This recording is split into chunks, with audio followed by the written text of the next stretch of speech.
Hello to all Breckwell Pellet Stove owners. Thanks for dropping by and watching this video. Tonight on my test bench I have Jim's Pellet Stove Controller from his Breckwell stove. Jim sent me this one because it was having problems with the auger running all the time.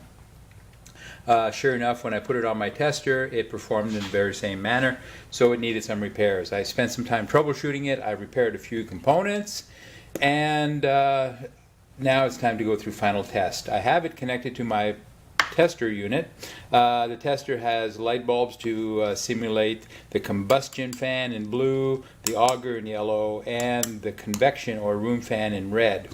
When I turn on the controller, what I expect to see is the light indicated in red, which is the convection fan, will come on, and so will the combustion fan.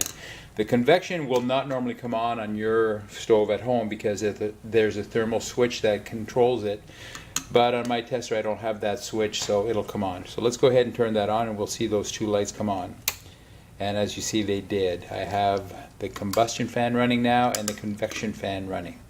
So a couple of things that I can do. I can on the controller itself, I can go to the high fan position, and that should cause the light to go as bright as possible. And there you see the indicator go brighter. The other thing I can do is I can cycle through the low, B, C, D, E, and max. As I do that, the intensity of the light bulb will again go higher. Higher, higher, higher, higher. And when I go to D, E, and max, they're all the same. That's because they're hardwired that way on the circuit board. So you see there's no effect on the intensity of the fan, but as I step down it goes back to dim. The last thing I'll check here before I go into automatic mode is the manual feed. That is the momentary switch down here. If I press that, the auger will come on, and there it is.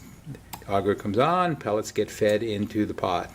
On, off, on, off. So all the manual features of the controllers are working. So I'll go ahead and I'll press the auger button. When I press the auger button, the green LED at the very top of the controller will come on. That's because, again, I don't have the vacuum switch sensor in my pellet stove in place, so it'll come on automatically. The other thing that will happen is after about 30 seconds, 30-second delay, the auger will start driving automatically at low speed.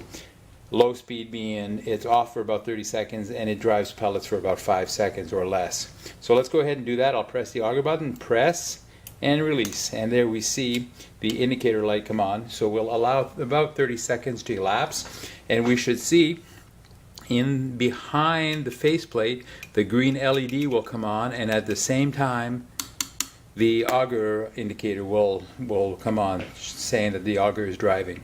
So we just need to wait for that to happen. Remember, I'm in low mode right now. There it is. I hope you saw it on the video. Let's wait for another cycle to go through, but reminder that the indicator is right here behind the faceplate. Just waiting for a second cycle of that to happen. There it is. We see them both. So now I'm going to go to the max position. What that'll do is obviously it'll drive the convection fan to maximum speed, but it'll also cause the auger to drive more often and for a longer period of time. So notice it came on and it's on longer now.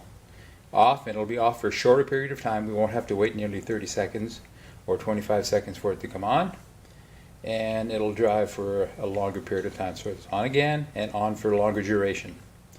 So that's it. Jim, your pellet stove controller is now once again fully functional. It's ready to be returned to you. I want to thank you for sending it to me. I appreciate it very much. And if any of you other Breckwell pellet stove owners watching this video need help servicing your pellet stove controller, need some repairs, feel free to contact me. The information or my contact information can be found in the comments just below the video. Thank you so much for watching.